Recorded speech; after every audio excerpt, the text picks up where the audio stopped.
हवा में उतर जाते हैं और हम ठगे से रह जाते हैं। ऐसी ही स्तब्धता कुछ समय पहले जोधपुर के रंग जगत में व्याप गई थी, जब हमारे भाई, हमारे साथी, राजस्थान के वरिष्ठ रंग निर्देशक, लेखक, कवि, समालोचक, हमारे अपने भाई दलपत परिहार हमें अलविदा कह चले गए। एक रंगधर्मी को सच्ची श्रद्धांजलि क्या हो सकती है? रंग सृष्टि। भाई दलपत परिहार के संपूर्ण रचना कर्म को याद करते हुए उन्हें श्रद्धांजलि के रूप में आज अनुराधा आर्ट्स की ओर से एक नाट्य प्रस्तुति लेके हम आपके सामने हाजिर हुए हैं। इससे पूर्व मैं निवेदन करूंगा अनुराधा आर्ट्स जोधपुर के संरक्षक श्रीमान N.K. मेहता साहब, सचिव श्री नरेंद्र अडवाणी जी, आज की नाट्य कृति के लेखक डॉक्टर राम प्रसाद दाधीच साहब और नाट्य निर्देशक श्रीमान S.P. रंगा साहब से कि वे मंच तक आए और हम सभी की ओर से भाई दलपत परिहार के चित्र को पुष्पांजलि दें। लाइट लाइट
बहुत बहुत धन्यवाद।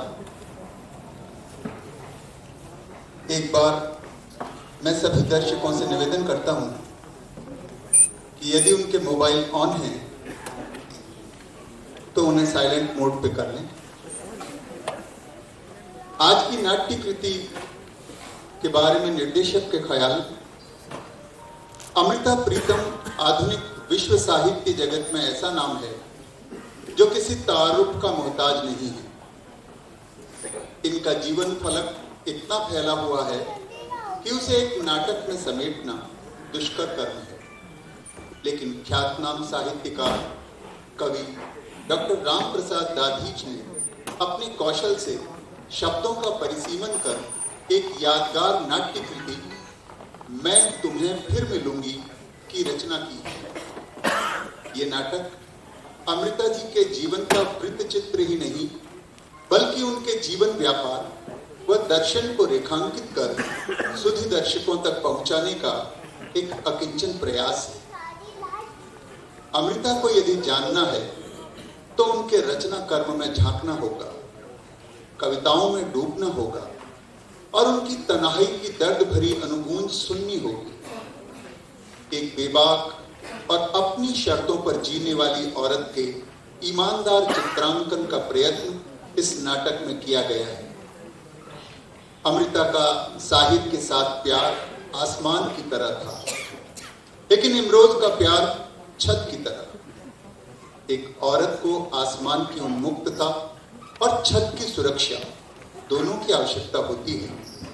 ऐसी ही अनुभूतियों का एहसास करवाते हुए ये प्रस्तुति आपको एक रूहानी सफर पे ले जाएगी और आत्मिक आनंद की अनुभूति जरूर करवाएगी। पात्रों का अभिनय कौशल व मंचीय तकनीक एक आकर्षक प्रदर्शन के रूप में आपको भाएगा, ऐसा हमारा प्रयत्न रहा है। मरहूम भाई दलपत परिहार के संपूर्ण सृजन कर्म को सादर समर्पित है ये नाट्यांजलि। आइए देखते हैं मंच पर कितना सार्थक रहा है हमारा प्रयास। तो लीजिए, प्रस्तुत है अनुराधा आर्ट्स जोधपुर एवं उसकी सहयोगी संस्था मयूर नाट्य संस्था जोधपुर के द्वारा लेखक डॉक्टर राम प्रसाद दादीज द्वारा लिखित, निर्देशक डॉक्टर एस.पी. रंगा के निर्देशन में संजोया हुआ अमृता प्रीतम के जीवन पर आधारित हिंदी नाटक मैं तुम्हें फिर मिलूंगी। मैं तुम्हें फिर मिलूंगी, कहाँ, किस तरह पता नहीं। शायद तेरी तखय्युल की चिंगारी बन तेरे कैनवस पर उतरूंगी, या तेरे कैनवस पर एक रहस्यमय लकीर बन खामोश तुझे देखती रहूंगी। पता नहीं कहाँ, किस तरह, पर तुम्हें जरूर मिलूंगी। आशी, आशी,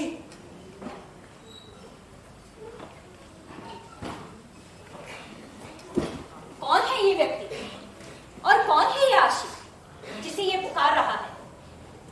मैं कौन हूं? अभी तो आप मुझे एक सूत्रधार, एक नरेटर समझ लीजिए। आपके और इनके बीच की योजक करें। जैसे जैसे बात आगे बढ़ती जाएगी, मेरा किरदार आपको खुद ब खुद समझ आ जाएगा। हाँ, तो ये व्यक्ति है एन इंद्रजीत सिंह, यानी Imroz, the great painter, a poet and lover. आशी, आशी को जानने के लिए जरा तफसील से बात करनी पड़ेगी। आशी एक स्त्री थी मेरी तरह, जन्मी थी अन्य स्त्रियों की तरह अपनी ममतामयी मां की कोख से। वो पल था महिमामय सन 1919 का कि एक आग भरी उल्का अवतरित हुई गुजरावाला में इस धरती पर राज बीबी और करतार सिंह के घर में। वो प्रार्थना थी परमात्मा से। प्रार्थना माँ बाप ने नहीं की, छोटी छोटी बच्चियों ने जिन्हें राज बीबी और करतार पढ़ाते थे, वाहे गुरु से प्रार्थना की थी कि हमारे टीचर जी के घर एक सुंदर कन्या हो, जो कबूल की। राज बीबी की गोद एक सुंदर बालिका से भर गई। पिता करतार कविता लिखा करते थे, पीयूष नाम से। करतार ने पीयूष का तर्जुमा कर अपनी बेटी का नाम अमृता रख दिया। बहुत ही व्यथा भरी, संघर्ष भरी कथा है, जिसे जीती रही हो विपदा और अमृता का चोली दामन का साथ रहा। 11 वर्ष की उम्र में ही मां मर गई, फिर पिता सन्यासी हो गए। प्रीतम सिंह के साथ विवाह हुआ और अमृता बन गई अमृता प्रीतम। 2 बच्चे भी हुए, पर पति एक रात सब कुछ छोड़ छाड़ कर किसी अज्ञात दिशा में चले गए। एक चाही अनचाही स्त्री, एक चाही अनचाही जिंदगी, एक निरंतर तूफान और आग से लड़ती जिंदगी, परिस्थितियों के पास हर तरफ से झपटने को बेताब। लेकिन अमृता अपनी दृढ़ इच्छा शक्ति के बल पर सबका सामना करती रही। रक्त रंजित इतिहास का एक अध्याय खोल रहा हूं मैं, जिसके अत्याचार अन्याय की साक्षी रही वो। उसने उस नारकीय पीड़ा को भोगा। 1947 मुल्क की तकसीम का वो खूनी दानवी इतिहास का खौफनाक मंजर, धर्म जाति संप्रदाय का महायुद्ध, खून खून, चारों ओर बहता खून का दरिया, लाशें लाशें, बदबू देती सड़ान भरी लाशों के अंबार। वो चली है रोती हुई, अपना कोमल सुकुमार हृदय लिए। चारों ओर आग आग की लपटें। इन लपटों में वो भयभीत कांपती औरत अपने बच्चों को गोद में उठाए बचती बचाती निकली गुजरावाला से। ये वो मानव इतिहास का रक्त रंजित सड़ांत भरा समय था, जिसे नहीं भूल पाई वो जीवन के अंत तक। पिघलती गई पीड़ा से, टूटती गई वो भीतर किरच किरच। बंटवारे की दहशत में वो अपने बच्चों को आंचल में छुपाए लाहौर से पहुंची देहरादून और पनाह ली। बाद में नौकरी की तलाश में वो देहरादून से दिल्ली पहुंची नितांत और वहीं बस गई। नितांत अकेली पड़ गई। सब कुछ छीन लिया था समय ने उसका। उसने कलम उठा ली अपने हाथ में अपने अकेले समय से लड़ने के लिए। उसने समय को ललकारा, उसने तंत्र और सत्ता को ललकारा। मनुष्यता की पक्षधर, शांति और धार्मिक सद्भाव की दावेदार, महान कवयित्री, महान रचनाकार, महान चिंतक, अज्ञात सितारों की भाषा जानने वाली एक देवी अमृता प्रीतम अपनी हृदय विदारक पीड़ा लिए वारिस शाह से मुखातिब हो। वारिस शाह कि तुम कबरा विचों बोल कि अज किताबे इश्क दा कोई बड़ा वर्खा कि तुम कबरा विचों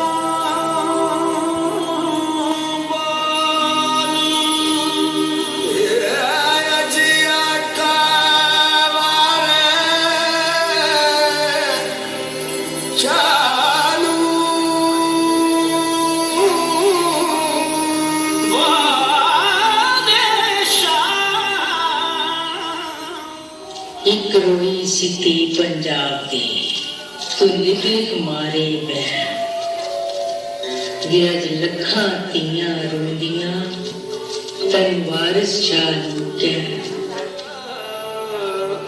कोई अगला उठ दर्द मंदा दिया दर्दिया उठ तक अपना पंजाब अज बेले लाशां बिछी कि लौ दी परी चली।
एक रात थी जब काले बीज को एक सुर्ख फूल का सपना सा आया। एक रात थी जब काले बीज को एक सुर्ख फूल का सपना सा आया तो उसके इश्क में मिट्टी में पड़ा उसका बदन टूटने तड़पने लगा। आ जाइए।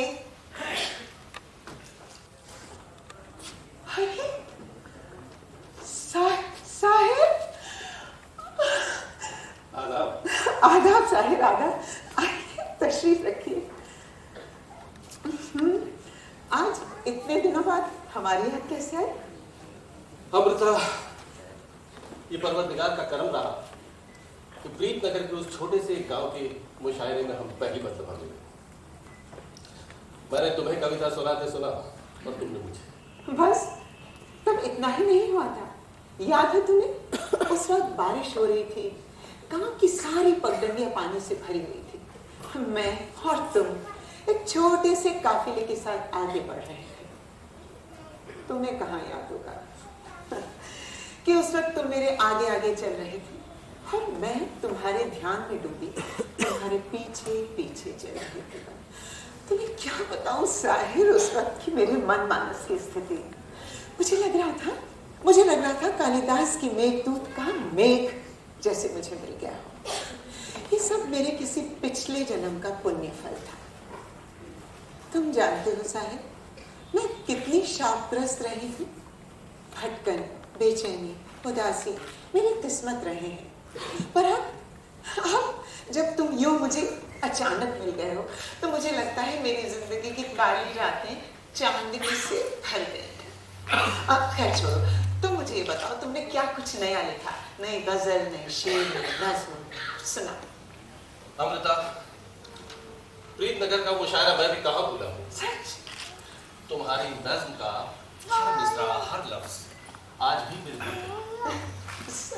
अच्छा एक बात बताओ, गुजरांवाला में तुम्हारे घर के सामने एक सोडा की दुकान हुआ करती थी, याद है तुम्हें? बिल्कुल याद है। होती थी।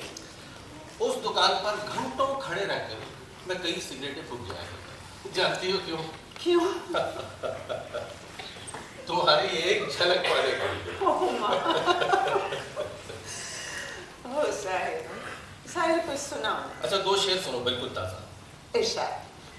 चंद कलियां निशात की चुनकर, चंद कलियां निशात की चुनकर मुद्दतों में बेयास रहता हूँ। चंद कलियां निशात की चुनकर मुद्दतों में बेयास रहता हूँ। तुमसे मिलना खुशी की बात सही, तुमसे मिलकर उदास रहता हूँ। तुमसे मिलना खुशी की बात सही, तुमसे मिलकर उदास रहता हूँ। साहिर बहुत खूब लिखा, बहुत खूब। अच्छा गजल के कुछ और शेर सुनो। इरशाद। कि देखा तो था यूं ही किसी गफलत शाद ने, देखा तो था यूं ही किसी गफलत शाद ने, दीवाना कर दिया दिल बे इख्तियार ने। ऐ आरज़ू के धुंधले खराबो जवाब दो, ऐ आरज़ू के धुंधले खराबो जवाब दो। फिर किसकी याद आई थी मुझको पुकारने, पर तुझको खबर नहीं, तुझको खबर नहीं, मगर एक सादा लौह को बर्बाद कर दिया तेरे 2 दिन के प्यार ने।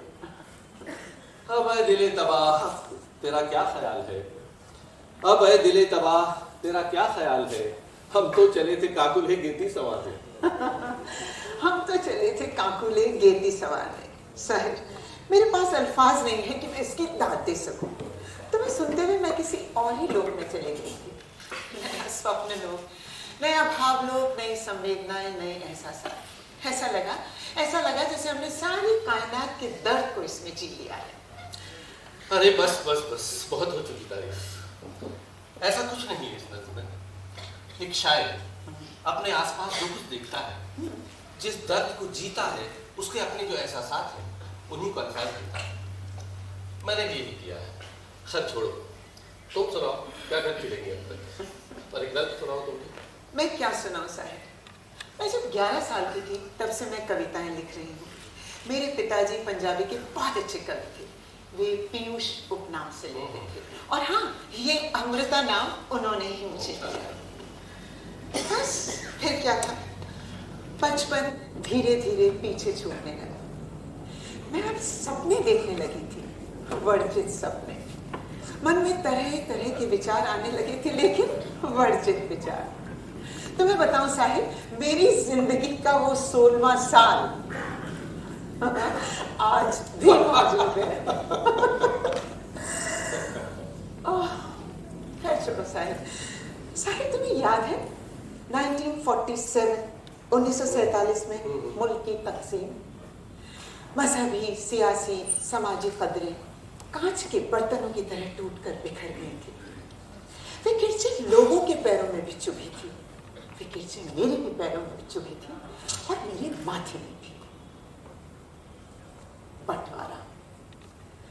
बंटवारा ने लोगों की छाती को जो जख्म दिए, कई औरतें बेआबरू हो गई, कईयों को कत्ल कर दिया गया, कईयों के सपने चूर चूर हो गए। मैंने उसी तपिश में, उसी दर्द में तारीख के नाम एक नज्म लिखी है। सुनो। इरशाद।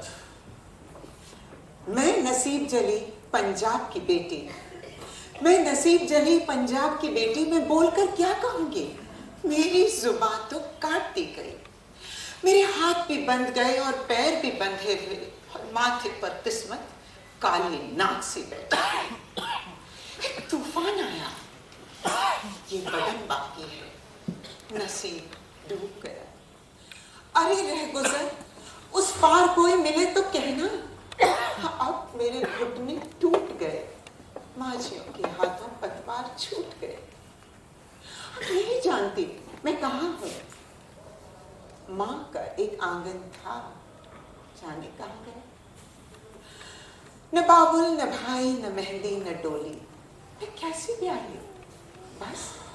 बस अब तो इतना जानती हूँ कि इसी बहाने धरती पर धर्म और ईमान बिकता है, यहाँ देश की नार बिकती है। वाह अमृता वाह, बहुत सुंदर। तुमने मुल्क के उन संगीन हालात, उन इंसानी कदरों के जवाब की निहायत खूबसूरत और दर्दनाक तस्वीर अपनी नज़्म में पेश की है। अमृता, मैं तुम्हारे अंदर की शायरा को सलाम करता हूँ। अरे नहीं साहिब, ऐसा कुछ नहीं। मैं तो तुम्हारे कदमों की खाक भी नहीं हूँ। हाँ, एक दर्द दे दिया है मुझे मेरे वक्त ने, बस उसे ही जी रही हूँ, बिल्कुल तन्हा। तुम आ जाते हो तो ये एहसास होता है कि कोई तो है जिसे मेरे एहसासात से, मेरे ख्यालात से हमदर्दी है। अरे छोड़ो साहिब, ये बताओ क्या लोगे, ठंडा गर्म कुछ भी? नहीं नहीं, अभी कुछ नहीं, मुझे रिसाले के दफ्तर जाना है, वहाँ कुछ कामकाज देखना है। मैं चलता हूँ, खुदा हाफिज। खुदा हाफिज साहिब।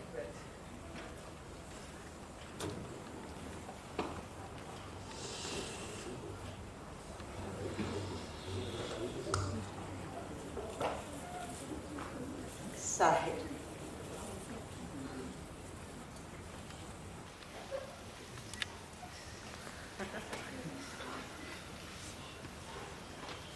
मारी काल का पक्षी उड़ रहा, वो ना कुछ कहता ना कुछ सुनता, जाने किस दिशा में वो रहता, कहाँ से आता कहाँ वो जाता, कोई दिन ठहरता न उतरता। मारी ओ माँ, काल का पक्षी उड़ रहा, काल का पक्षी।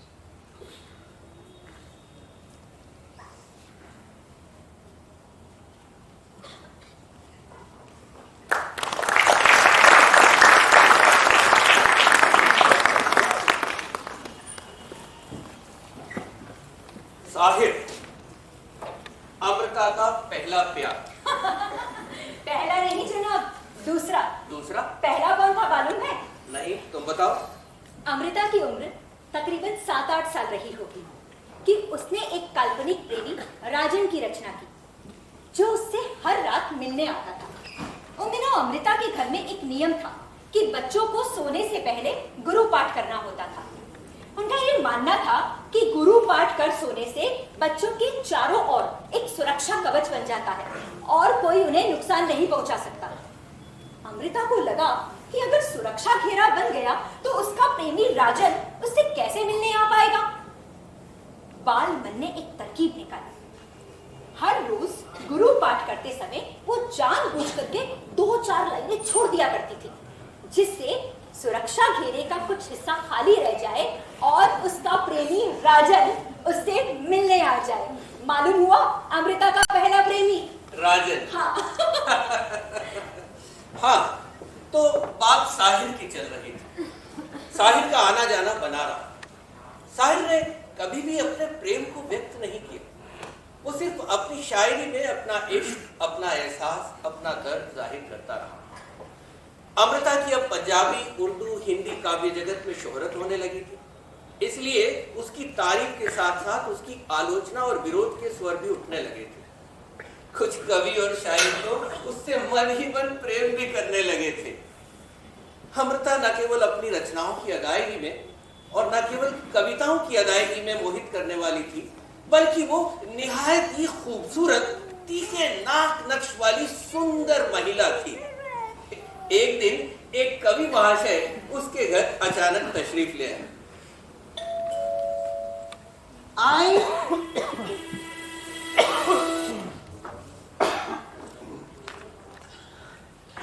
आ जाइए।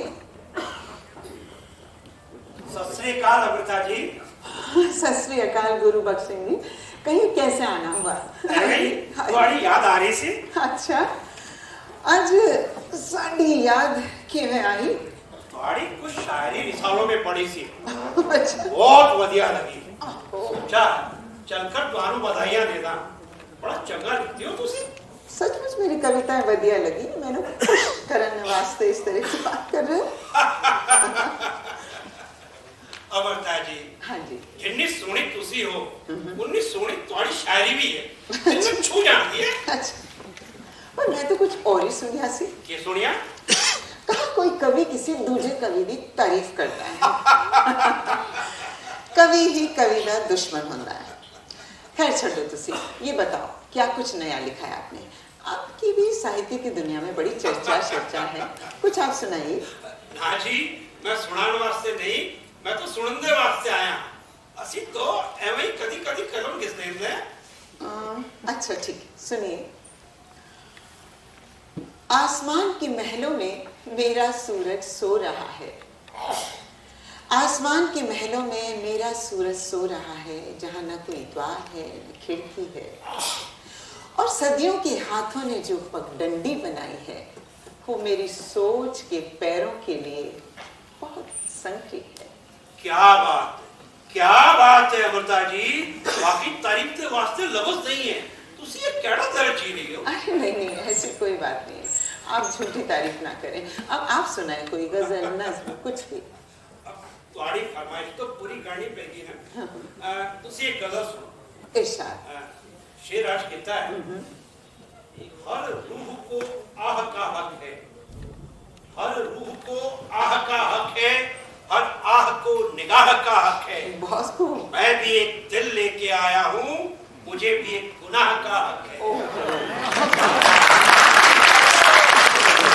खूब पहचान लो असरार हूँ मैं, खूब पहचान लो असरार हूँ मैं, दिल से उल्फत का तलबगार हूँ मैं।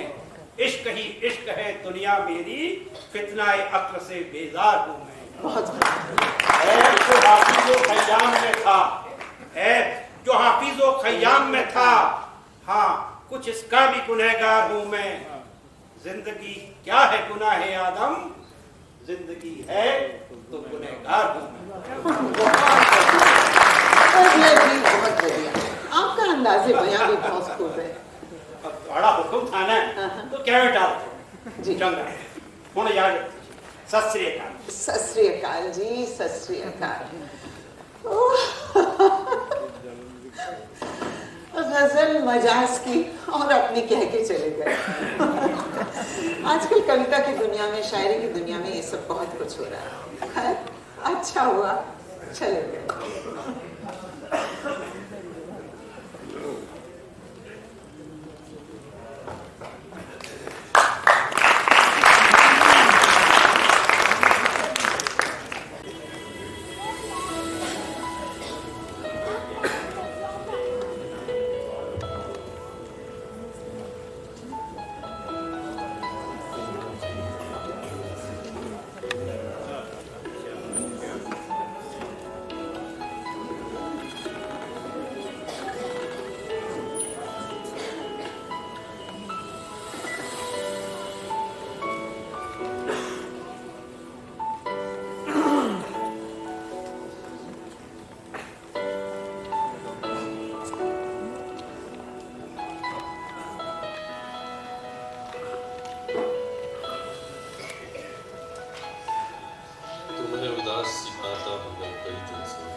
न जाने कौन से सदमे उठा रही हो तुम,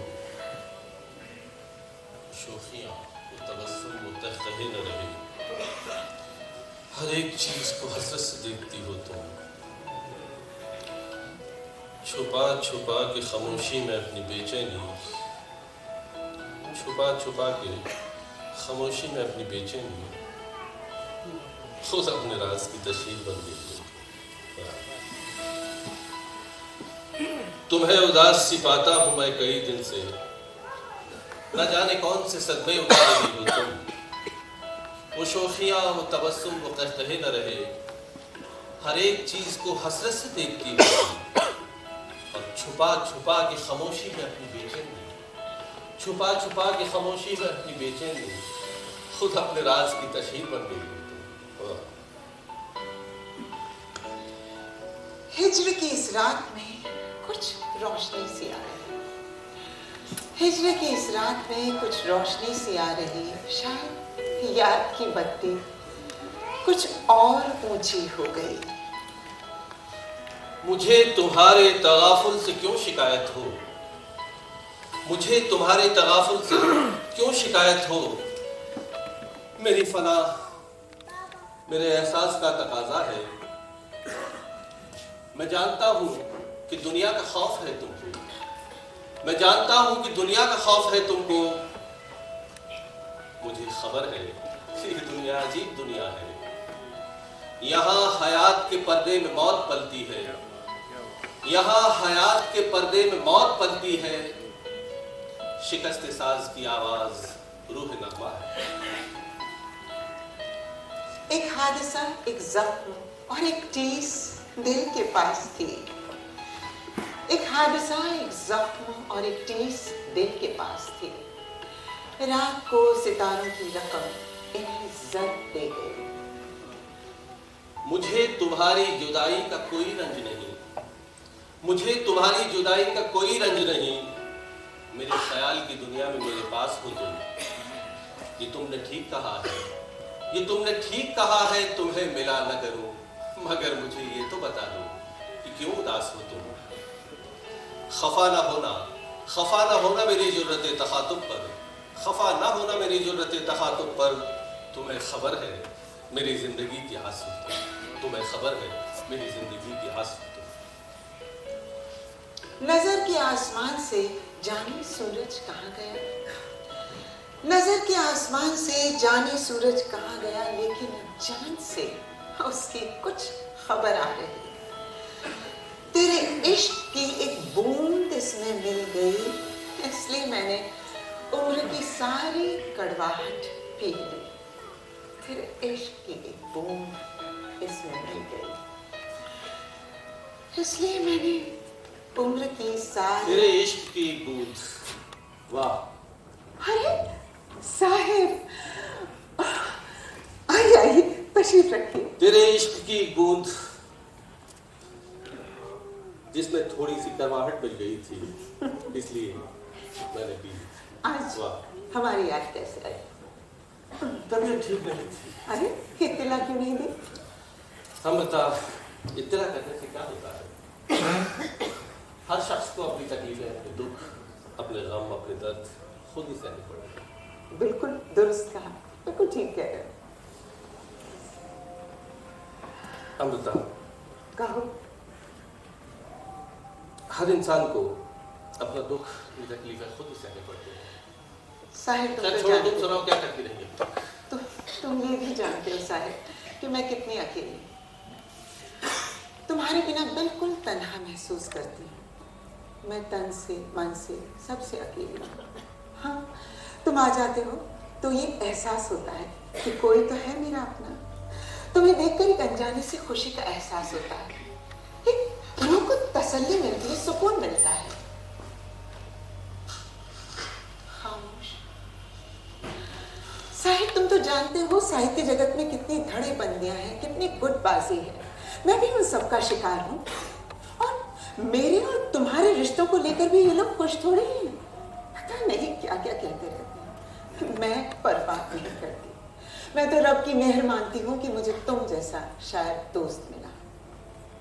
साहिब तुम्हें पता है, साहिब तुम्हें पता है मैं तुम्हें कितना चाहने लगी हूँ। तुम नहीं जानते साहिब, और अगर जानते भी हो तो ज़बान पर क्यों नहीं लाते साहिब? साहिब कुछ कहो। तुम हमेशा चुप रहते हो, उदास रहते हो, मुझे लेकर भी कभी कुछ नहीं कहते हो, खामोश आते हो, खामोश चले जाते हो। क्यों साहिब, क्यों? अमृता, एक नज़्म सुनो, सिर्फ तुम्हारे लिए, सच? और तलाश करो इसमें तुम कहा। इरशाद साहिब। कभी कभी मेरे दिल में ख्याल आता है, कभी कभी मेरे दिल में ख्याल आता है कि जिंदगी तेरी जुल्फों की नर्म छाओं में गुजरने पाती तो शादाब हो भी सकती थी। ये तीरगी जो मेरी जीस्त का मुकद्दर है, तेरी नजर की शुआओं में खो भी सकती थी। मगर ये हो न सका, मगर ये हो न सका, और अब ये आलम है कि तू नहीं, तेरा गम, तेरी जुस्तजू भी नहीं। गुजर रही है कुछ इस तरह जिंदगी जैसे इसे किसी के सहारे की आरज़ू भी नहीं। न कोई ज्यादा न मंजिल न रोशनी का सुराग, न कोई ज्यादा न मंजिल न रोशनी का सुराग। भटक रही खलाओं में जिंदगी मेरी, इन्हीं खलाओं में रह जाऊंगा कभी खोकर। मैं जानता हूं मेरी हम नफस, मगर यूं ही कभी कभी मेरे दिल में ख्याल आता है।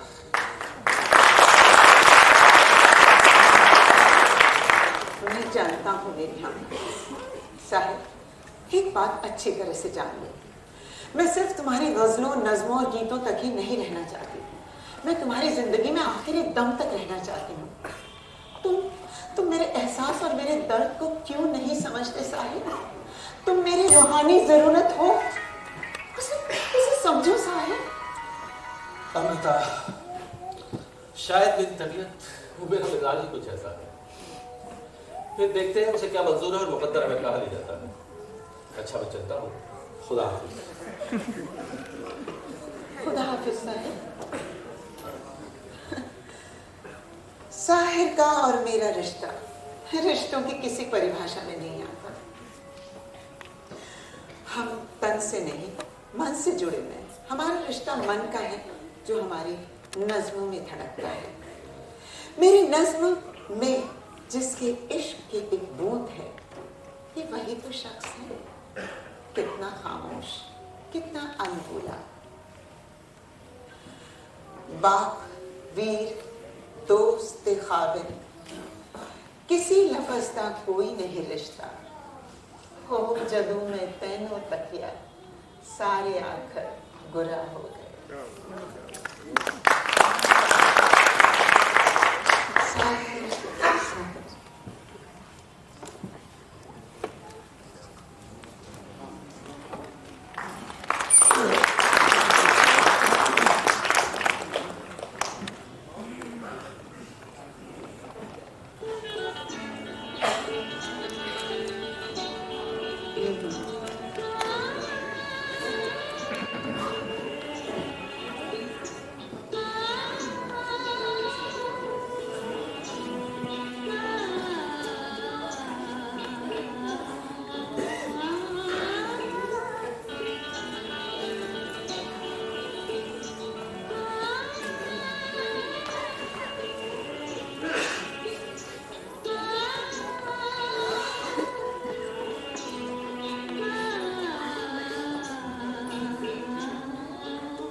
नवराज, मामा, कहो मैं बेटा। बात पूछना चाहता हूँ। हाँ, पूछो ना। अगर आप बुरा ना माने तो पूछूं? फो, तुम पूछोगे और मैं बुरा मानूंगी? क्या बुरा मानने की बात है इसमें? पूछो बेटा। मामा, सच सच बताना है। हाँ, क्या मैं साहिर अंकल का बेटा हूँ?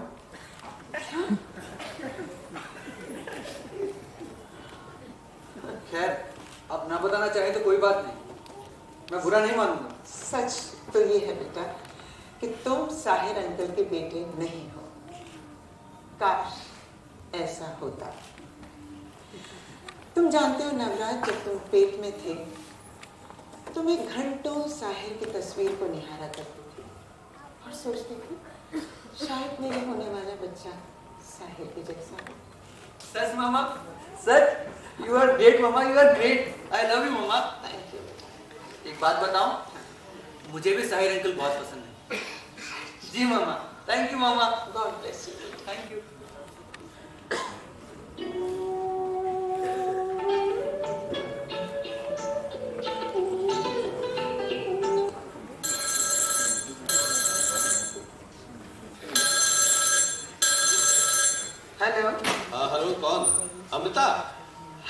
अमृता बोल रही हूँ। अब मैं साहिब बोल रहा हूँ। साहिब, कैसे हो? तुम्हें खुशखबरी देनी। अरे जल्दी बोलो। मुझे बम्बई से बुलावा आया है फिल्मों में गीत वगैरह लिखने के लिए। मैं सुबह बम्बई जा रहा हूँ। बम्बई जा रहे हो? ठीक है साहिब, खुशी की बात है कि तुम्हें तरक्की मिल रही है, पर साहिब मैं तुम्हें बहुत मिस करूंगी साहिब। अरे नहीं बाबा नहीं, तुम मेरे गीतों में, मेरी गजलों में हमेशा जिंदा रहोगी और मैं तुम्हें फोन करता रहूंगा, खत भी लिखूंगा। अच्छा मुझे सुबह जाना है, चलता हूँ, तुम अपना ख्याल रखना। अच्छा खुदा हाफिज। खुदा हाफिज साहिब। फिर तुम्हें याद किया, हमने आँख को चूम लिया। फिर तुम्हें याद किया, हमने आँख को चूम लिया। इश्क जहर का प्याला ही सही, मैंने एक घूंट और मान लिया।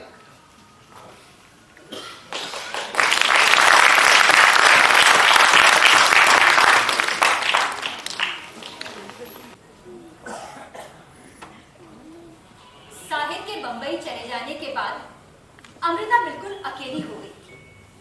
तन्हाई का ये दर्द, भयंकर अभिशाप, कोई किसी तरह की मदद करने वाला नहीं, कोई मन की बात सुनने वाला नहीं। इस मेल डोमिनेटेड सोसाइटी में तन्हाई का ये दर्द नाकाबिले बर्दाश्त होता है।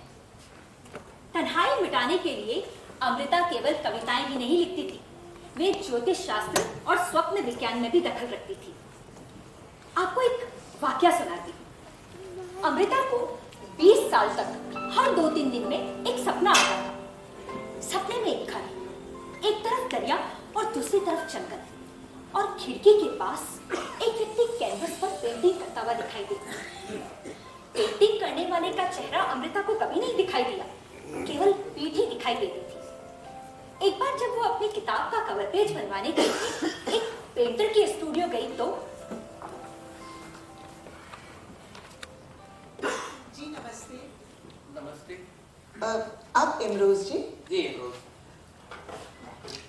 जी मैं अमृता प्रीतम। वो अमृता जी, जी। वो आए घर में हमारे, खुदा की कुदरत है। कभी हम उनको, कभी अपने घर को देखते हैं।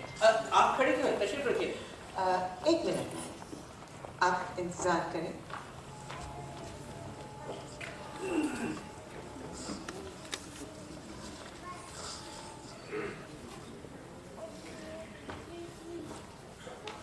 इमरोज जी, आपसे मिलना चाह रही थी। जी आप तशरीफ। ये मेरी एक नई कृति है, इसका कवर पेज बनवाना है। मेरे एक दोस्त ने आपका नाम सुझाया है। मैं आपके नाम से, आपके कविता साहित्य लेखन से खूब परिचित हूँ। इस मुल्क में कौन ऐसा शख्स होगा जो आपके साहित्य से वाकिफ ना हो? आपने काफी तारीफ कर दी। ऐसा कुछ भी नहीं है। हाँ, थोड़ा लिखती पढ़ती रहती हूँ, छपवाती भी रहती हूँ। ये मेरी बिल्कुल नई कृति है, मुझे इसका कवर पेज बनवाना है। जी देखिए। मेरे फ्रेंड्स हैं देवेंद्र और सेठी, पेंटर भी है, उन्होंने आपकी बहुत तारीफ की। सेठी और देवेंद्र जी। मेरे दोस्त थे ना, झूठी तारीफ करना उनकी फितरत है, ऐसा कुछ भी नहीं।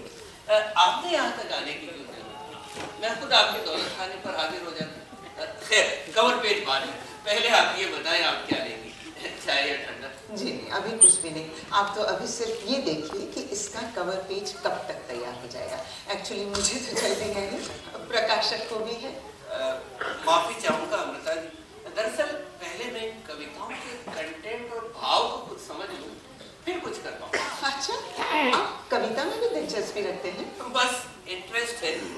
असल में मैं कविता, संगीत और चित्रकला को अलग अलग नहीं मानता। ये ललित कलाएं तो आपस में एक दूसरे से पूरी तरह से घुली मिली ही है। आप तो जानती ही हैं, इन सब की पैदाइश तो दिल से ही होती है। कमाल है, लगता है आपको सभी कलाओं में काफी रुचि है। बस ऐसा कीजिए, आप अपना फोन नंबर और घर का पता मुझे दे दीजिए। जैसे ही इसका कवर पेज डिजाइन होता है, अप्रूवल के लिए मैं खुद लेकर हाजिर होता हूँ। आप आने की क्यों जहमत करती हैं? आपकी बहुत मेहरबानी होगी। ये लीजिए मेरा कार्ड। जी शुक्रिया। इमरोज जी, अगर आप इजाजत दें तो मैं आपसे जरूर जरूर, ये तो इनायत होगी आपकी। शुक्रिया शुक्रिया। वाह, खूबसूरत चित्र। प्रकृति और परमात्मा को कितने सुंदर ढंग से आपने कैनवस पर जीवित किया है। और इतना सुंदर कलर कॉम्बिनेशन, रंग संयोजन, बारीक लकीरों का इतना सुंदर काम, यकीन नहीं होता। 20 साल से जो पेंटर मेरे सपने में आ रहा है, क्या वो यही तो नहीं? लगता है मुझे मेरे ख्वाब की ताबीर मिल गई। अमृता जी कहाँ खो गई आप? जी, एक्चुअली मैं सोच रही थी कि आपकी कला से रूबरू होकर तो बहुत खुशी हो रही, और ये भी सोच रही थी कि देवेंद्र और सेठी ने आपकी बहुत सही तारीफ की थी। इमरोज जी, मैं अब चलती हूँ। आप जब भी कवर पेज तैयार हो जाए मुझे सूचना दें और घर पर आएं। बस जल्दी ही इसे तैयार करके आपको इत्तला करता हूं। जी, बहुत बहुत शुक्रिया। नमस्ते।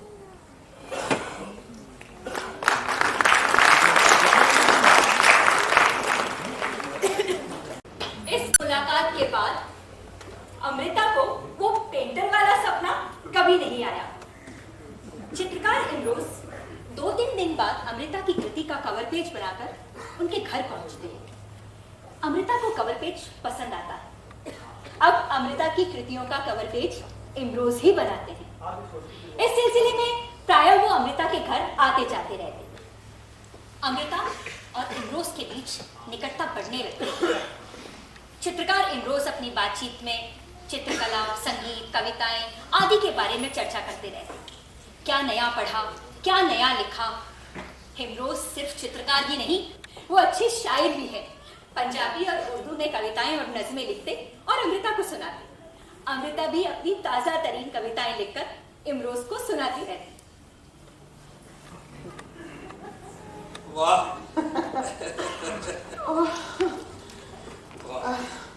The great painter Imroz. Yes. एक बात मुझे बताओ, तुमने कभी वुमेन विद माइंड पेंट की है? Women with mind? हाँ। ज्यादातर चित्रकारों ने औरत को जिस्म से ज्यादा न कभी सोचा है न कभी पेंट किया है। मिस्टर इमरोज, माइंड दिस, मुकम्मल औरत जिस्म से कहीं बढ़कर होती है। सोया जा सकता है औरत के जिस्म के साथ, लेकिन सिर्फ जिस्म के साथ जागा नहीं जा सकता। अगर किसी चित्रकार ने मुकम्मल औरत के साथ जाग कर देख लिया होता तो और की और हो गई होती चित्रकला अब तक। वाह बरकते, वाह क्या बात कही है तुमने आज। एक और बात इमरोज, कहो। तुम अभी जवान हो, तुम कहीं और जाके बस क्यों नहीं जाते? मेरा क्या है, मैं रहूं ना रहूं। क्या क्या क्या? मैं रहूं ना रहूं, ये आज तुम्हें क्या हो गया है? तुम्हारे बिना जीना मैं सोच भी नहीं सकता, मरने के बराबर है। एंड माइंड इट, मैं अभी मरना नहीं चाहता। इमरोज, मेरी बात तो सुनो। मैं ये चाहती हूँ कि तुम एक बार दुनिया देखा और फिर अगर तुम लौटे मेरे पास तो फिर मैं वही करूंगी जो तुम चाहो। ठीक है, अगर तुम यही कहती हो तो दिखाते हैं दुनिया।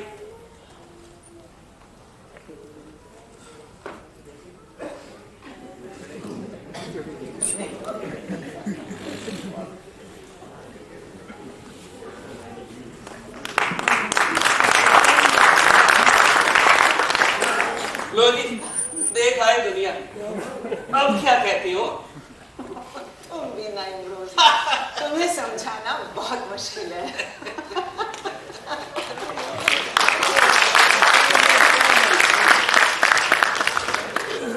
ये कौन सी रात है जो मुझे दावत देने आई है, और सितारों के चावल खटक कर ये देख किसने रांधी है।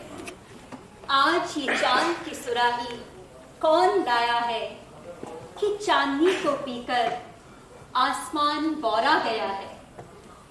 जाने खुदा वो कौन सी रात होती है जो किसी सपने का मस्तक चूम लेती है और फिर ख्यालों के पैर में एक पायल सी बजने लगती है।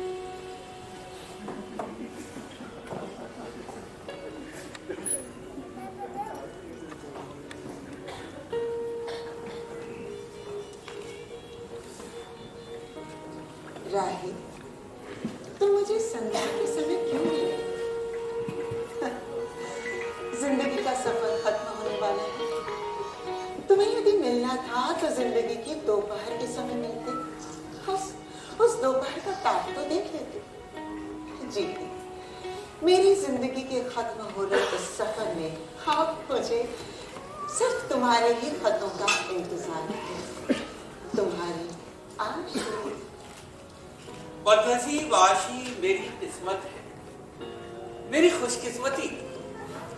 अगर ये हसीन शाम है तो मैं इस शाम को पूरी मजबूती के साथ, मर्दानगी के साथ और अपनी दोपहर के साथ जीऊंगा।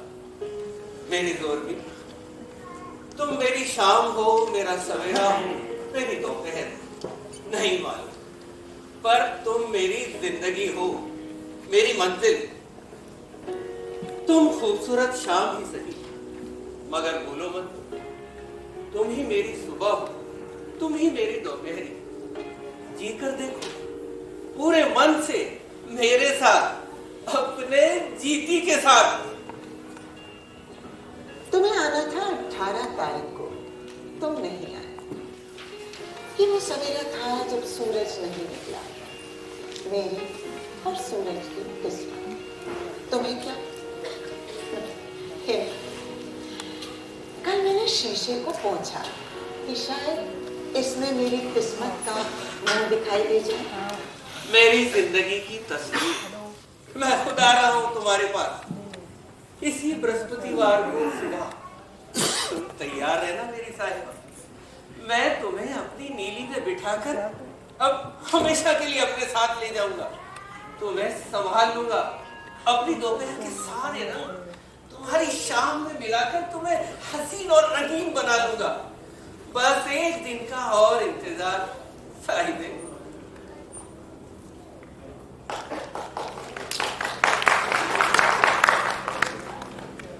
तो ये थी बानगी इमरोज और अमृता के खतों किताबें।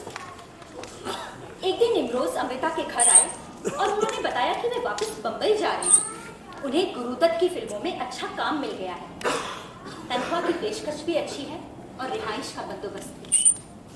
उस वक्त तो अमृता ने खुशी का इजहार करते हुए इमरोज से कहा कि जाओ, जहां तुम्हारी कला की कद्र हो रही हो तुम्हें जाना चाहिए, मैं तुम्हें नहीं रोकूंगी। मेरा क्या, जिंदगी जैसे तैसे गुजर जाएगी। इमरोज अमृता को अकेला छोड़ वापस बंबई चली गई।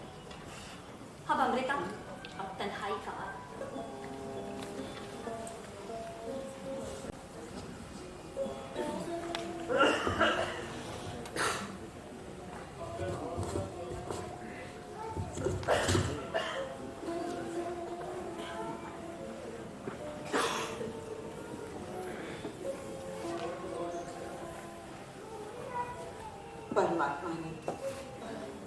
परमात्मा ने न जाने क्या क्या दुख मेरे बई खाते में लिखे। बंबई ने पहले मेरे साहिर को छीना और तुम्हें भी। शायद मेरी तकदीर ही ऐसी है, कोई क्या कर सकता है। I loved one man and lost him twice. कलम ने आज गीतों का काफिया तोड़ दिया। मेरा इश्क किस मुकाम पर आ गया। देख नजर वाले बैठी हो सामने। मेरे हाथ से हिज्र का कांटा निकाल दे, मेरे हाथ से हिज्र का कांटा निकाल दे। आशी, ज़ोरबी, अरे इमरोज, तुम अभी कैसी हो तुम? मैं तो ठीक हूँ, पर लग रहा है ये सपना है या हकीकत। तुम इतनी जल्दी मुंबई से? इसकी वजह मैं खुद नहीं जानता, पर कुछ है जरूर जिसे परमात्मा ही जानता है, और मैं समझता हूँ कभी वक्त ही इसका जवाब देगा। शायद तुम ठीक कह रहे हो। शायद तुम्हारी आत्मा ने मेरी आत्मा की आवाज सुन ली। शायद तकदीर को कुछ और ही मंजूर हो। मैं भी यही समझता हूँ, तकदीर को कुछ और ही मंजूर रहा होगा। अच्छा बताओ, क्या करती रही इतना रोज? मैं लिखने पढ़ने के अलावा और कर भी क्या सकती हूँ। अच्छा, तो फिर बताओ, क्या पढ़ा, क्या लिखा, क्या नई कविताएं लिखी, क्या नई नज़में लिखी आज इस मौके पर? जरूर सुनेंगे।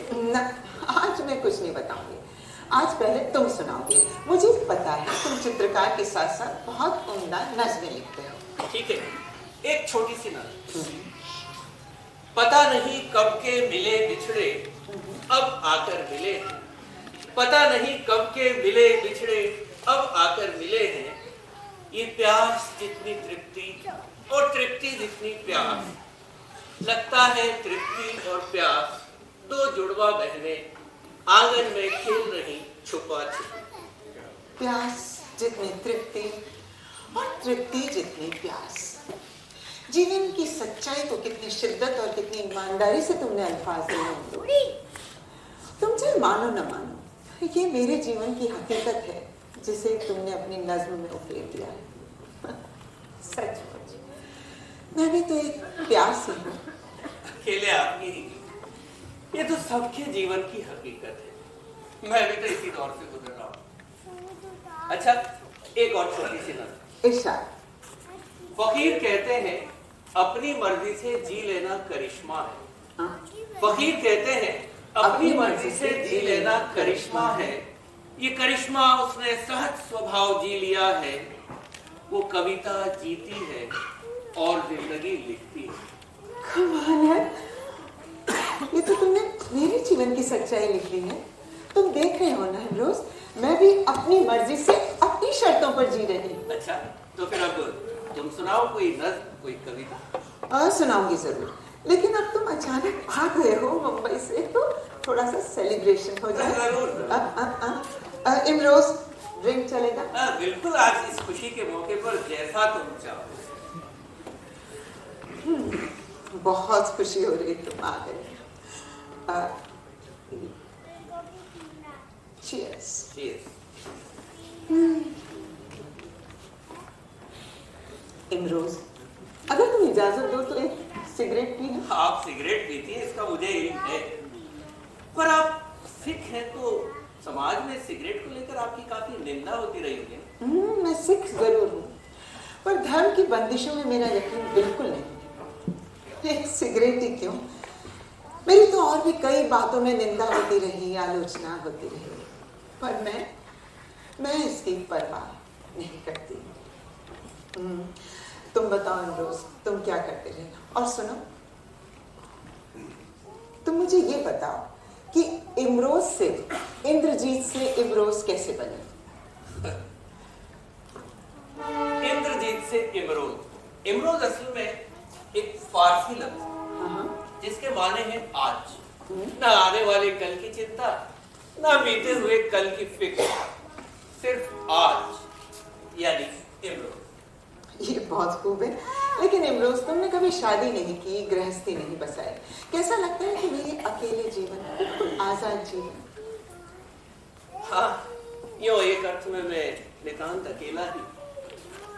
मैं पंजाब के एक छोटे से गांव लायकपुर में पैदा हुआ। लाहौर के फाइन आर्ट कॉलेज से चित्रकला की डिग्री हासिल की, फिर इसी को अपना पेशा बना लिया। परिवार से, संसार से अनासक्ति सी हो गई। मेरी तकदीर, मेरा स्वभाव, मेरी प्रकृति, परमात्मा ने शायद इसी रूप में मुझे निर्मित किया है। मैं अकेला नहीं हूँ, मेरी चित्रकला मेरे साथ है, और ये अजीम कायनात, ये सुंदर रंगों की दुनिया हर पल मेरे साथ है। हाँ, पर साथ रहने वाला कोई संगी साथी नहीं, लेकिन मुझे इससे कोई शिकायत भी नहीं।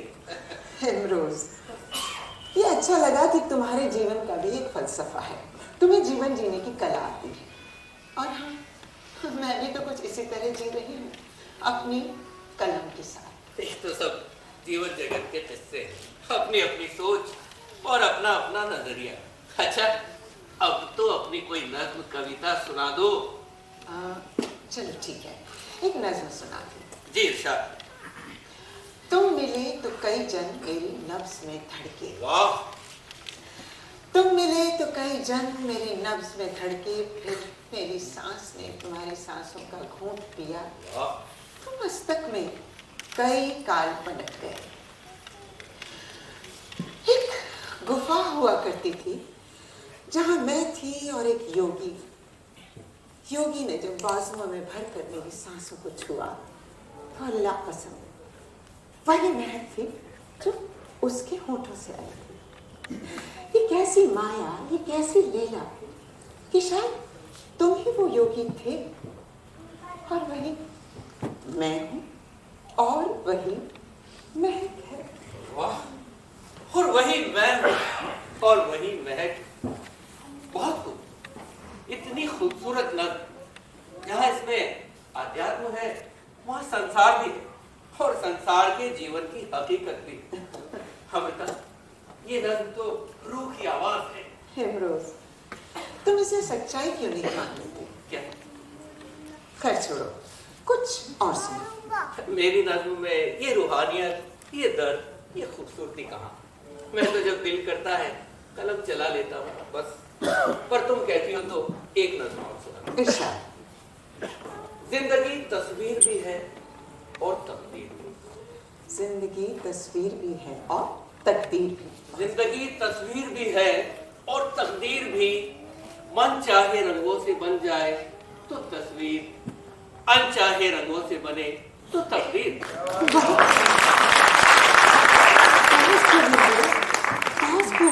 जीवन की इतनी सुंदर परिभाषा तुमने की है। लगता है तुमने जीवन को बहुत करीब से, बहुत नजदीक से देखा है। बहुत बहुत शुक्रिया। अच्छा, अब मैं इजाजत चाहूँ। शुक्रिया, खुदा हाफिज।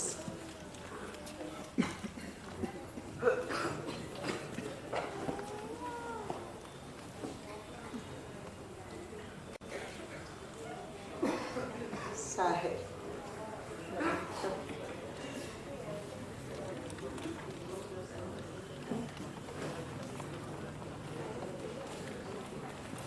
एक दर्द था जो सिगरेट की तरह मैंने चुपचाप पिया। सिर्फ कुछ नज़्में हैं जो सिगरेट की राख की तरह मैंने साहिब, आज तुम्हारी बहुत याद आ रही है।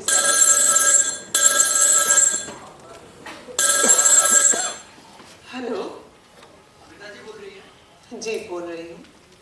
मैं बम्बई से बोल रहा हूँ। बम्बई से? कहिए। ये एक बुरी खबर। बुरी खबर? क्या? साहिब नहीं रहे।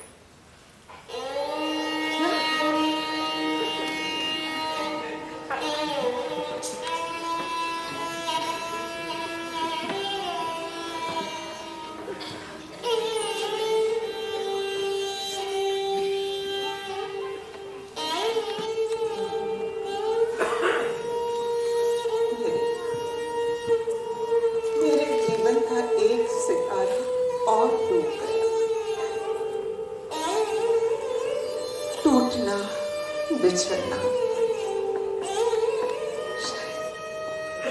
शायद यही मेरी किस्मत है।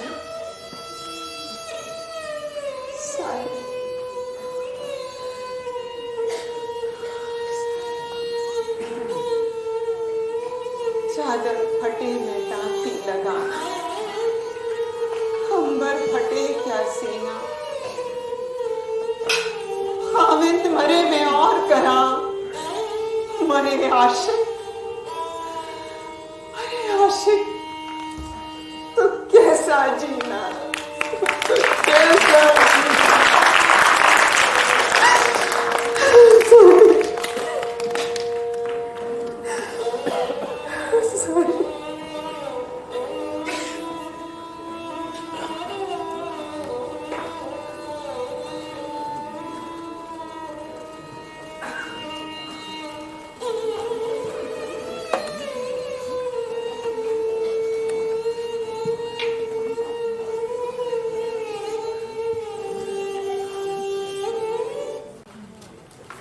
साहिर के इंतकाल के बाद अमृता बुरी तरह से टूट चुकी थी और उनकी सेहत भी खराब रहने लगी।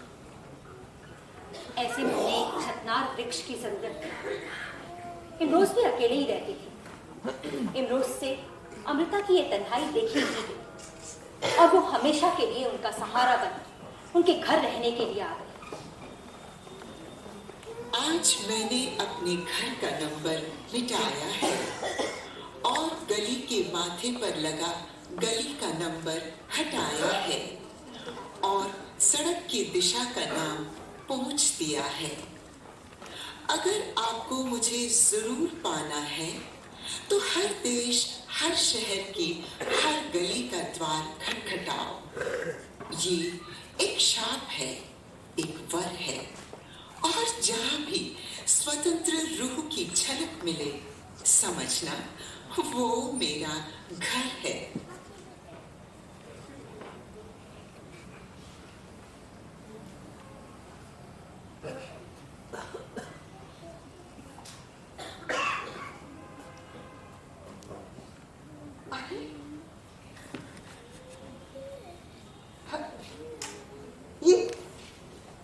ये सब कब किया तुमने? तुमने तो घर का नक्शा ही बदल दिया इमरोज। आप सो रही थी। दरअसल मेरी दुनिया तो इन्हीं चित्रों की दुनिया है। मैं इन्हीं चित्रमय दुनिया में रहता हूँ और अब तो आप भी मेरी इस चित्रमय दुनिया का हिस्सा है। हाँ, मेरी दुनिया भी कविता और कहानियों की दुनिया है। मैं सो कह रही थी, मैं भी तो अपनी कविता के साथ जाग रही थी। और अब इमरोज, अब वो कविता तुम हो। साहिबे, अतीत की सारी कैचुन अपने जीवन से उतार कर अब हमें जीवन की नई कला में जीना है। सच, हमारा ये नया जीवन प्रयोग बिल्कुल सफल होगा इमरोज।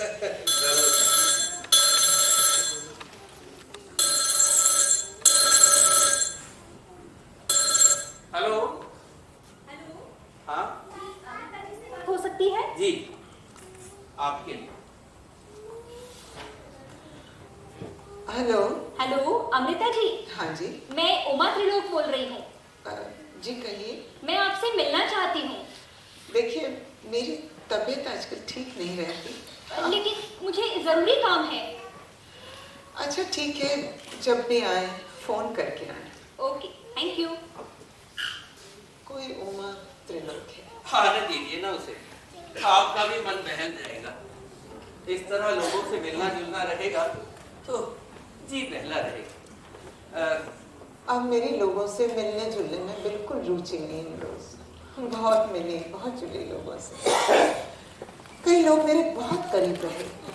तुम्हें याद है रोज, पाकिस्तान के मशहूर शायर सज्जाद हैदर और हमारे अंग्रेजी के लेखक खुशवंत सिंह, उन दोनों से भी मेरे बहुत करीब के रिश्ता रहे। और एक बात और, जब मैं अपनी आत्मकथा रसीदी टिकट, जब मैं अपनी आत्मकथा को लेकर खुशवंत सिंह जी के पास गई तो उन्होंने कहा, तुम्हारी काहे की आत्मकथा, वो तो रेवेन्यू स्टैम्प पर भी लिख सकते हैं। रेवेन्यू स्टैम्प यानी रसीदी टिकट, इस तरह नाम पड़ा आपकी आत्मकथा का। अच्छा, आप थोड़ा सा आराम कर लें, मैं चित्र पूरा कर लेता हूँ।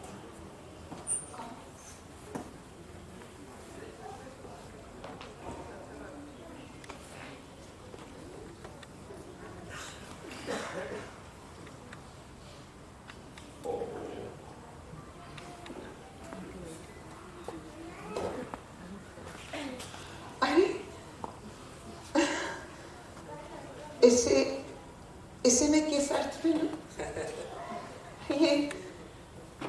ये सोच के अच्छा लगता है कि कोई मुझे इतना चाहता है। इसका जवाब तो मेरे पास भी नहीं। ये सब क्या हुआ, क्यों हुआ, कैसे हुआ? कलाकार, चाहे वो कवि हो या चित्रकार, रचनाकाल के समय एक अलग ही दुनिया में रहता है। वो उस लोक में रहता है जिसे वो चाहता है और उसे ही अभिव्यक्त करता है। क्यों समझ लो, ये एक अभिव्यक्ति है, एक कलाकार के मौन मन। ठीक है अमरोज, ये बताओ, इसमें से तुम्हारी उंगलियां कौन सी है और मेरी कौन सी है? सारी अंगुलियां तुम्हारी और सारी अंगुलियां मेरी। अमरोज,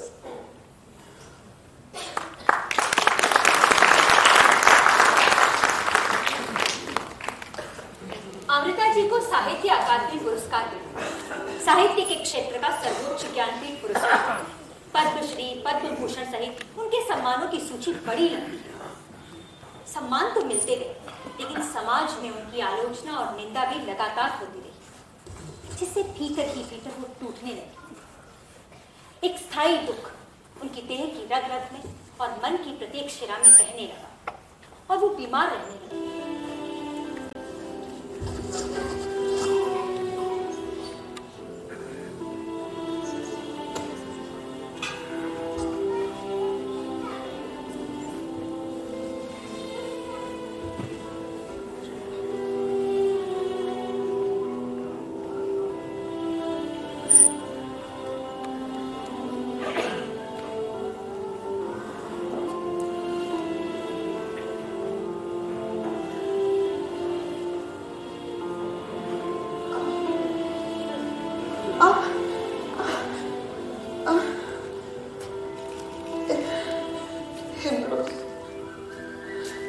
आजकल बहुत बीमार रहने लगी हूँ, ठीक से चल नहीं पाती, कमजोरी इतनी है कि ओ माँ,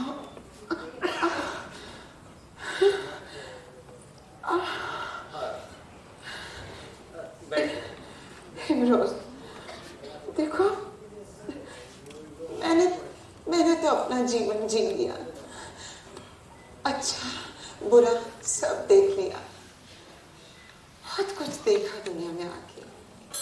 अरे रोज मुझे अब हर घड़ी तुम्हारी चिंता रहती है। तो हेलो हेलो हेलो हेलो, हाँ जी, जी अमृता जी बोल रही हैं? हाँ जी बोलिए। जी मैं उमा त्रिलोक, क्या मैं अभी आपसे मिलने आ सकती हूँ? हाँ आ जाइए, आ थैंक जाइए, यू। आ जाइए। ये आप क्या कह रही हैं? उमा त्रिलोक आ रही। अब वो तो आने दीजिए, पर ये मैं रहूं ना रहूं आपको कुछ नहीं होना, मैं हूं ना आपके साथ, आपका साया, आपकी जीवन की अंतिम सांस तक का हमसफर। आप भविष्य में ऐसा कभी मत करिएगा, यकीन रखिए। शायद उमा आ गई। हाँ उमा जी आइए। नमस्ते, मैं Uma Trilok. Happy birthday ma'am. तुम्हें मेरा जन्मदिन याद है? जी हाँ। रोज देखो, बैठो। शुक्रिया। उमा, हम पहली बार मिल रहे हैं। जी हाँ। अपने बारे में बताओ। जी मैं एक साधारण महिला हूँ। हाँ, लिखने पढ़ने का शौक जरूर है, लेकिन आप तो बड़ी साहित्यकार और लेखिका है। हिंदी अंग्रेजी में कुछ कविताएं मैं भी लिख लेती हूँ। अच्छा। आपकी मैंने कविताएं, उपन्यास, कहानियां खूब पढ़ी है। मैं आपकी प्रशंसक हूँ। अच्छा, चलो अच्छा हुआ जानकर। कहाँ की रहने वाली हो, तुम्हारे परिवार वगैरह? जी बस यही दिल्ली की ही हूँ। मेरे हस्बैंड मल्टीनेशनल कंपनी में एग्जीक्यूटिव है, और हाँ मेरी एक बेटी भी है जो कि लंदन स्कूल ऑफ इकोनॉमिक्स में पढ़ रही है। बहुत खुशी हुई जान के। आप? ये इमरोज जी हैं, शुक्रिया। बहुत अच्छे पेंटर भी हैं और बहुत उम्दा नज़्में लिखते हैं। मेरे साथ ही रहते हैं, मेरी सेवा करते हैं, मेरी देखभाल करते हैं। बताओ कैसे आना हुआ? मिलने की प्रबल इच्छा तो रही ही है, और अपने समय की बड़ी साहित्यकार से रूबरू होकर धन्य होना चाहती थी। मैम, ये मेरी नई काव्य कृति जो अभी अभी प्रकाशित हुई है, आपको भेंट करना चाहती हूँ। अच्छा, बधाई हो पहले तो तुम्हें। ख्यालों के साए, बड़ा अच्छा शीर्षक है। अरे इमरोज, देखो उसका कवर पेज भी कितना सुंदर है। खूबसूरत। इसकी एक दो कविताएं सुनो। मैं?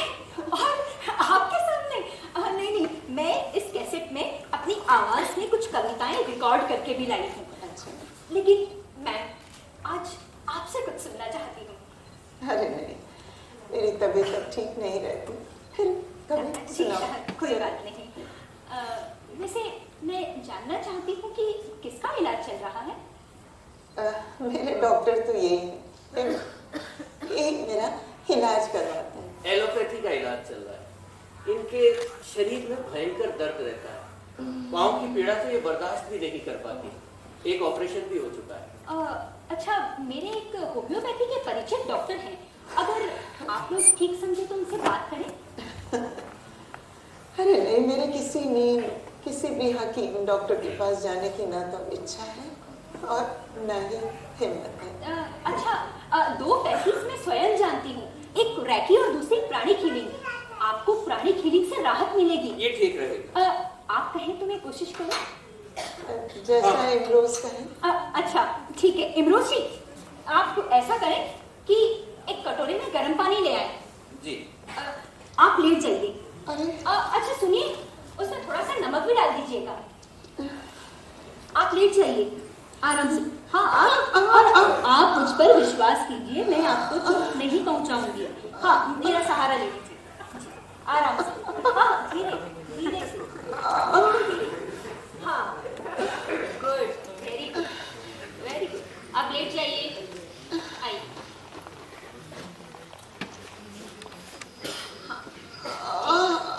आप अपने पाँव सीधे कर लीजिए और अपनी जीभ को तालू के नीचे लगा लीजिए। हाँ, बस बस बस बस, ठीक है ठीक है। आप इधर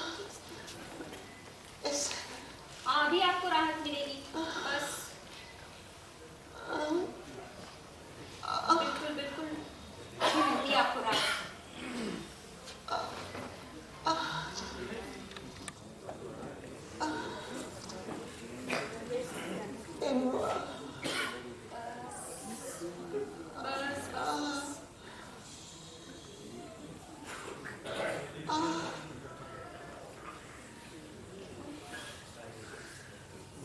लगता है ये नींद आ गई। पैथी काम कर दिया। आप इन्हें जगाएं नहीं और जब भी मेरी जरूरत हो आप मुझे बुला लीजिए। अच्छा, मुझे इजाजत दीजिए।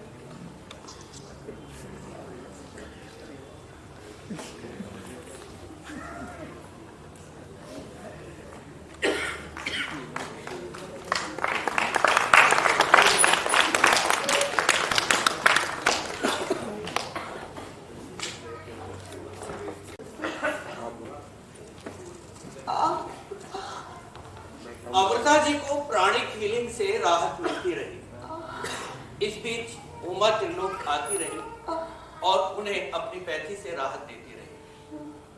दर्द फिर उठ जाता था। ये सब अस्थायी और मानसिक राहत थी।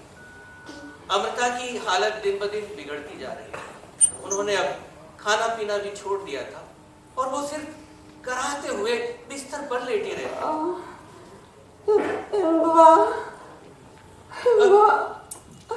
आप घबराइए नहीं, आपने तो खाना पीना छोड़ दिया है।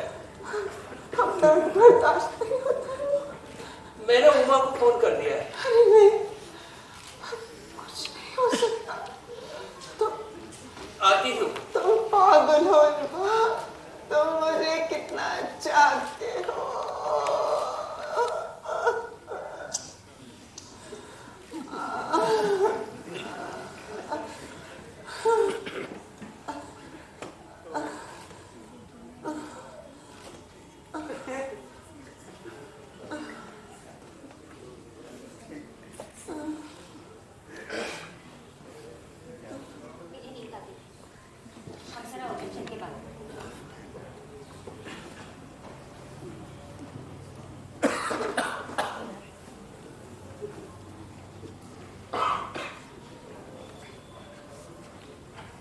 इमरोज जी, मैं जानती हूँ कि आप तकलीफ में हैं, लेकिन मेरे मन में आपके व्यक्तिगत जीवन को लेकर कुछ जिज्ञासाएं हैं। अगर आप बुरा ना माने तो मैं पूछूं? बुरा क्यों मानूं? अगर उनका माकूल जवाब मेरे पास हुआ तो जरूर दूंगा, वरना माफी मांगूंगा। आप 40 साल से अमृता जी के साथ हैं, एक ही घर में, एक ही छत के नीचे। आप दोनों एक दूसरे को जितना जानते हैं उतना और कोई नहीं। क्या आप बताएंगे कि वो कौन सा भाव था जिसने आपको अमृता जी के साथ रहने के लिए प्रेरित किया? आपने बहुत ही पर्सनल और हमारे ताल्लुकात का बुनियादी सवाल पूछ लिया। दरअसल पहली बात तो यह है कि शायद परमात्मा को यही मंजूर रहा हो। दूसरा, मैं एक चित्रकार हूँ, अमृता एक लेखिका, एक साहित्यकार। उनकी किताबों के कवर पेज बनाने के सिलसिले में मैं उनके घर आया जाया करता था। वो अकेली थी, नितांत अकेली, बीमार भी रहने लगी। मैंने उनमें इंसानियत देखी, उनके मधुर प्रेममय व्यवहार और बेबाकी को दिल की गहराई से महसूस किया। मैं भी तो अकेला ही था, शायद हम दोनों को एक दूसरे की जरूरत थी। आपको ये तो मालूम था कि अमृता जी के जीवन में साहिर आ गए हैं, पहले प्यार के रूप में। बाद में सज्जाद हैदर के साथ भी उनके मधुर संबंध रहे। इन सभी संबंधों को लेकर आपकी क्या सोच रही? मैं अच्छी तरह जानता था अमृता साहिर को डूबकर प्यार करती है, पर उतनी ही शिद्दत से मैं अमृता को प्यार करता हूँ, इससे ज्यादा और कुछ नहीं। बस अमृता जी साहिर से प्रेरित रही और उन्हें साहित्य अकादमी पुरस्कार उनकी कृति सुनहरे पर मिला। पुस्तक साहिर के लिए लिखी गई थी। ऐसे में उनकी जिंदगी में आपकी क्या जगह रही? उमा जी, साहिर के साथ उनका संबंध मिथ्या और मायावी था, जबकि मेरे साथ सच्चा और हकीकी है। वो उन्हें बेचैन और तन्हा छोड़ गया। अमृता मेरे साथ खुश है, पुरसुकून जिंदगी जी रही है। यह आपने बहुत ही अच्छी और गहरी बात बताई। अमृता जी का मानना है कि प्यार को दो तरह से समझा जा सकता है, एक वो जो आसमान की तरह होता है और दूसरा छत की तरह। इमरोज जी, औरत आसमान की उन्मुक्तता और छत की सुरक्षा दोनों चाहती है। इस बारे में आप क्या सोचते हैं? देखिए, साहिर का प्यार उनके लिए आसमान तो था, लेकिन उनकी पहुंच से दूर, इसलिए उन्होंने छत को चुना। एक बात बताऊं उमा जी, हमारी मुलाकात के शुरुआती दिनों में मैं अमृता को अपने स्कूटर पर बिठाकर रेडियो स्टेशन ले जाया करता था। वो अपनी अंगुली से मेरी पीठ पर हमेशा कुछ ना कुछ लिखा करती थी। एक रोज मैंने गौर किया, पता लगा वो साहिर साहिर लिखती हैं। मनचाही पीठ पर मनचाहा नाम साहिर। मुझे साहिर भी अपना ही नाम लगने लगा। इस तरह उन्होंने छत पर आसमान का ठप्पा लगा दिया। अमृता जी ने आपके प्यार पर ठप्पा तो लगा दिया, लेकिन समाज में आपके संबंधों को लेकर कितनी बदनामी हुई, कितने आरोप लगे। क्या आप इनसे कभी व्यथित नहीं हुए? देखिए, मर्द ने औरत के जिस्म के साथ सिर्फ सोना सीखा, जागना नहीं। मैं अमृता के साथ जागा। संकीर्ण मानसिकता के लोगों को पाया नहीं, इसलिए उन्होंने अपनी भड़ास निकाल ली। लेकिन दुनिया वाले तो कहते हैं कि आपने सारी जिंदगी अमृता को पंखा झलते हुए गुजार दी। वो तो आपको अमृता कैप्टमैन कहकर भी संबोधित करते हैं। ये सो कॉल्ड कैप्टमैन जानता है, पर ये लोग शायद नहीं जानते कि अमृता को पंखा झलते हुए हवा मुझे भी तो आई है ना। थोड़ा और ज्यादा सवाल, इमरोज जी, साथ साथ रहते हुए क्या कभी आपके मन में देहगत कामनाएं जागृत नहीं हुई? देखिए, प्रेम संबंधों में जब देह प्रमुख हो, प्रेम का कारण ही देह और देह का आकर्षण हो, तब देह कामनाएं जागृत होना स्वाभाविक है। परंतु हमारे साथ ऐसा नहीं रहा। नैसर्गिक प्रेम होता है आत्मा का आत्मा के साथ। फिर हमारे ऋषि मुनियों ने जिस योग और संयम की बात कही है, वो फिजूल थोड़े ही ना। मैं योगी नहीं, लेकिन मैंने अपने संयम से अपनी देहगत कामनाओं को चित्रकला में समो दिया है। हम एक दूसरे के सहयोग के लिए साथ रहे, सहभोग के लिए नहीं। लेकिन क्या आपको नहीं लगता कि आपने समाज के नियमों को तोड़ा है, दूसरों के लिए गलत मिसाल पेश की है? नहीं, बिल्कुल नहीं, बल्कि इसके इतर तो हमने प्रेम के बंधन को मजबूत किया है। जब शादी का आधार ही प्रेम हो, तो हमने कौन सा सामाजिक नियम या बंधन तोड़ा है? वे जोड़े जिन्हें अपने प्यार पर भरोसा नहीं होता है, उन्हें सामाजिक स्वीकृति की आवश्यकता होती है। हम समाज के सामने जाकर क्यों कर कहते रहे कि हम एक दूसरे से मोहब्बत करते हैं, इश्क करते हैं? हमने तो कभी एक दूसरे को आई लव यू तक नहीं कहा। दरअसल हमारे रिश्तों को कभी कोई नाम देने की हमने आवश्यकता ही महसूस नहीं की। की एक कविता में आपके सारे सवालों का जवाब है। मेरी सेज हाजिर है पर जूते और कमीज की तरह, मेरी सेज हाजिर है पर जूते और कमीज की तरह, तू अपना बदन भी उतार दे और मूढ़े पर रख दे। कोई खास बात नहीं, ये अपने अपने देश का रिवाज है। ग्रेट, ग्रेट इमरोज जी, ग्रेट। मैं स्वीकार करती हूँ कि आपने और अमृता जी ने इस तरह एक दूसरे के साथ साथ रहकर नई सामाजिक व्यवस्था की इबारत लिखी है, रिश्तों को एक नया अर्थ दिया है। समय शायद इसे नया नाम दे, लेकिन आप वाकई संयम और सादगी की मिसाल है। मैं आपके और अमृता जी के पवित्र रिश्ते को शत शत नमन करती हूँ।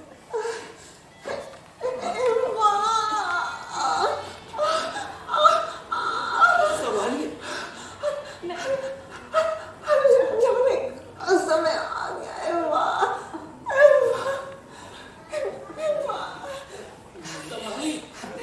मैं तुम्हें कहाँ, किस तरह, नहीं जानती। शायद तुम्हारे तखय्युल की चिंगारी बनकर तुम्हारे कैनवस पर उतरूंगी, या शायद तुम्हारी कैनवस पर रहस्यमय रेखा बनकर खामोश तुम्हें देखती रहूंगी। पता नहीं कैसे, कहाँ, मैं तुम्हें जरूर मिलूंगी। मैं तुम्हें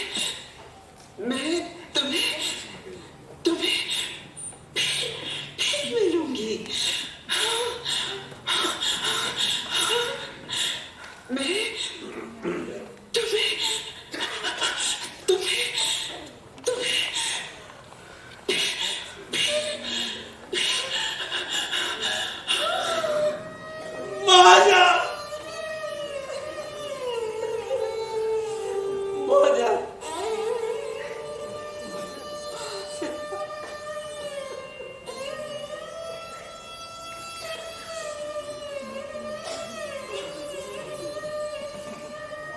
मेरी चोर भी मुझे छोड़कर चली गई।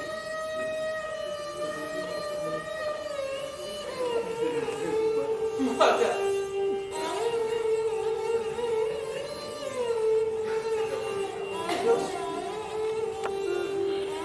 संभालिए अपने आप को, धीरज। कुदरत ने आज इन्हें सारे दर्द से आजाद कर दिया। एक आजाद रूह जिस्म के पिंजरे से निकलकर फिर से आजाद हो गई।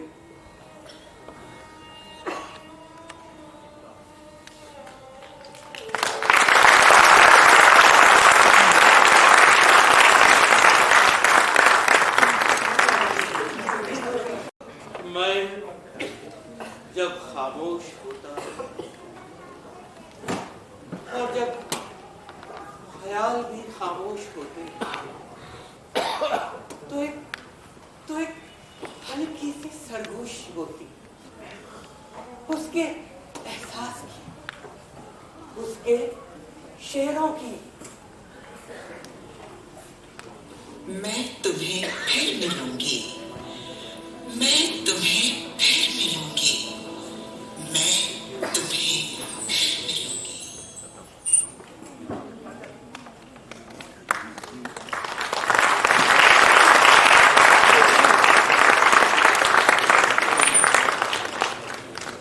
अभी आप देख रहे थे अनुराधा आर्ट्स जोधपुर और मयूर नाट्य संस्था जोधपुर की प्रस्तुति आइए आपका परिचय करवा दें इस नाट्य कृति, इस प्रस्तुति को आप तक लाने वाले कलाकारों और मंच पार्श्व के साथियों से।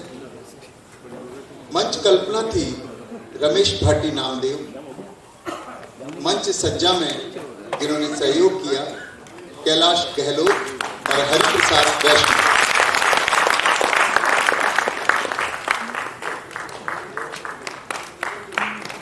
रंग दीपन प्रकाशित किया मंच को शफी मोहम्मद व मोहम्मद इमरान ने।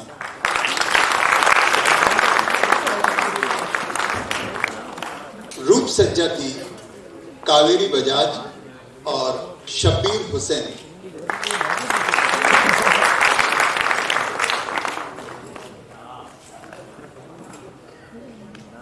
संगीत स्वयं निर्देशक डॉक्टर SP रंगा और GBR स्टूडियो जोधपुर के सहयोग से प्रस्तुत किया गया।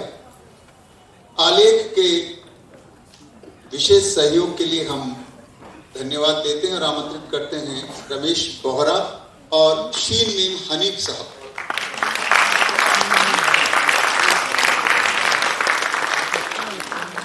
मंच पर महिला सूत्रधार और उमा त्रिलोक के रूप में हमारे साथी रंगकर्मी भाई दलपत परिहार की बेटी डॉक्टर नीतू परिहार।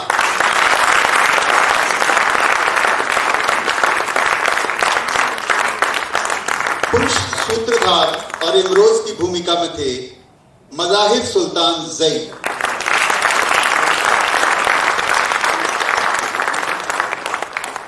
साहिद साहब के किरदार को निभा रहे थे हमारे शहर और जोधपुर और भारत के बड़े मशहूर शायर शीन मीम हनीफ साहब।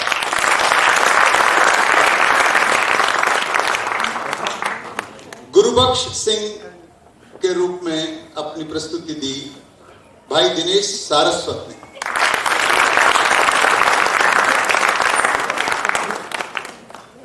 अमृता प्रीतम के किरदार को उसकी रगों तक, उसके एहसासों तक जिया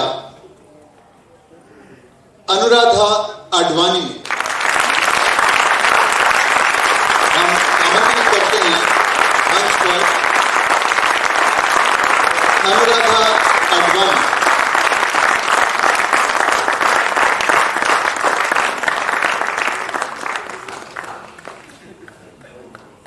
इमरोज के किरदार में थे, नवराज के किरदार में थे हमारे साथ सिकंदर खान। नवराज बेटा सिकंदर खान। इस पूरी प्रस्तुति को आप तक पहुंचाया, निर्देशक के रूप में ये भार वहन किया डॉक्टर SP रंगा।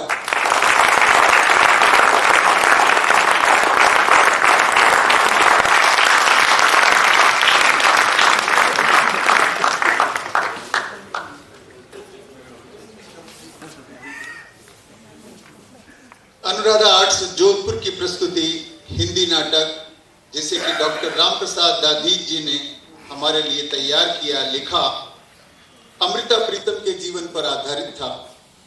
इस प्रस्तुति में सहयोगी संस्था के रूप में साथ में रही मयूर नाट्य संस्था जोधपुर और इतनी देर तक बड़ी इत्मीनान से और पूरे दिल से बैठकर इस प्रस्तुति को देखा आप सभी ने। हम सभी टीम की ओर से आपका आभार प्रदर्शित करते हैं। बहुत बहुत धन्यवाद। शुभ रात्रि।